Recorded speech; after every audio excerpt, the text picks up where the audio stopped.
నమస్కారం NS news కి స్వాగతం. నా పేరు ఉషా. ముందుగా ముఖ్యాంశాలు. కేటీఆర్ ను కలిసి వారి బాధలు చెప్పుకున్న నిరుద్యోగ అభ్యర్థులు. నిరుద్యోగులకు కాంగ్రెస్ ప్రభుత్వం ఎన్నో హామీలు ఇచ్చింది. ఇప్పుడు వాటిని పట్టించుకోవడం లేదని ఎన్నికలకు ముందు జాబ్ క్యాలెండర్ పేరుతో పెద్ద ఎత్తున అడ్వర్టైజ్మెంట్లు అన్ని పత్రికల్లో ఇచ్చారని, దాదాపు 10 పరీక్షలకు సంబంధించి డేట్లతో సహా నోటిఫికేషన్లు అంటూ తేదీలు ప్రకటించారు. కానీ వాటికి సంబంధించిన ఒక్క నోటిఫికేషన్ను విడుదల చేయలేదు. వెంటనే ఆ నోటిఫికేషన్ల విడుదల చేయాలి. సీఎం రేవంత్ రెడ్డి ఎన్నికల సమయంలో గ్రూప్ 2లో 2000 ఉద్యోగాలు పెంచుతామని, గ్రూప్ 3లో వేలాదిగా ఉద్యోగాలు పెంచుతామని నిరుద్యోగులకు హామీ ఇచ్చారని, మొదటి కేబినెట్ భేటీలోనే మెగా డిఎస్సి అని చెప్పి నిరుద్యోగులను దగా చేశారు. గ్రూప్ 1కు సంబంధించిన గత ప్రభుత్వం ఇచ్చిన దానికి కేవలం 60 ఉద్యోగాలు యాడ్ చేసి ఉద్యోగాలు పెంచమని అడిగితే సాంకేతిక కారణాలు చెప్పి తప్పించుకునే ప్రయత్నం చేస్తున్నారని, నిరుద్యోగులకు బీఆర్ఎస్ అండగా ఉంటూ వారి కోసం పోరాడుతుందని బీఆర్ఎస్ వర్కింగ్ ప్రెసిడెంట్ కేటీఆర్ భరోసా ఇచ్చారు. గొంతు విప్పండి, పోరాడండి అంటూ వారు అందరూ కూడా కలిసి వచ్చి వారి సమస్యలన్నీ కూడా వివరించి చెప్పడం జరిగింది.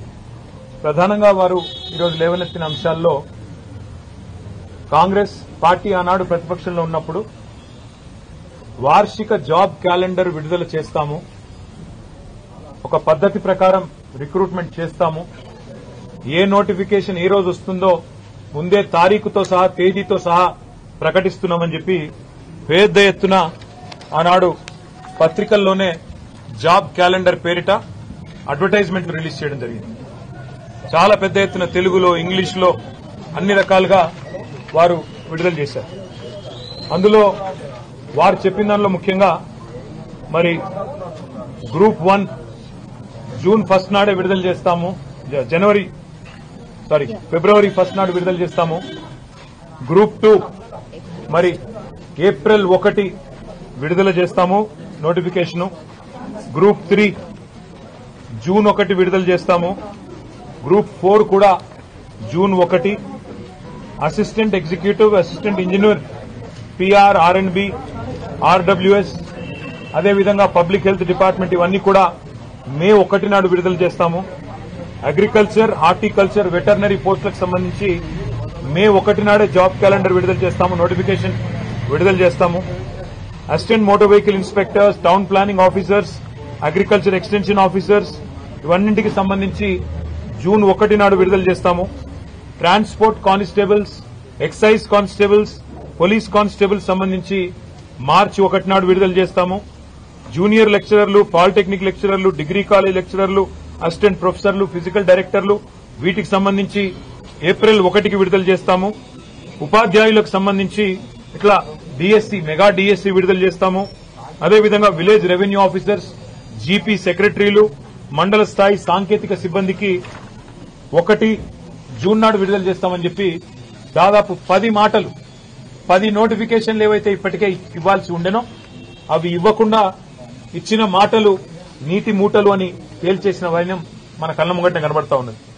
అదేవిధంగా గ్రూప్ 2, గ్రూప్ 3 ఈ రెండింటికి సంబంధించి స్వయంగా ఈ రోజు ముఖ్యమంత్రిగా ఉన్న రేవంత్ రెడ్డి గారు గ్రూప్ 2లో 2000 ఉద్యోగాలు పెంచుతాము, గ్రూప్ 3లో కూడా వేలాదిగా ఉద్యోగాలు పెంచుతాము.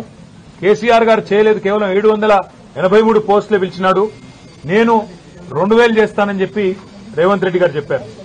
గ్రూప్ 3లో కూడా వేలాదిగా ఉద్యోగాల సంఖ్య పెంచుతా అన్నారు, ఏ ఒక్క మాట కూడా నిలుపుకోలేదు. అదేవిధంగా మెగా డిఎస్సీ అన్నారు, మొదటి కేబినెట్ లోనే మెగా డిఎస్సీ ప్రకటిస్తామన్నారు. మరి ఇప్పటిదాకా ఈ ప్రభుత్వం వచ్చిన తర్వాత, కాంగ్రెస్ ప్రభుత్వం వచ్చిన తర్వాత 2 పనులు చేసినారు. కేసీఆర్ గారి ప్రభుత్వంలో ఇచ్చిన గ్రూప్ 1 నోటిఫికేషన్ రద్దు చేసి తిరిగి 60 పోస్టులు యాడ్ చేసి కొత్తగా రీనోటిఫై చేసినారు. మెగా డిఎస్సీ అన్నారు, దగా డిఎస్సీ చేసినారు.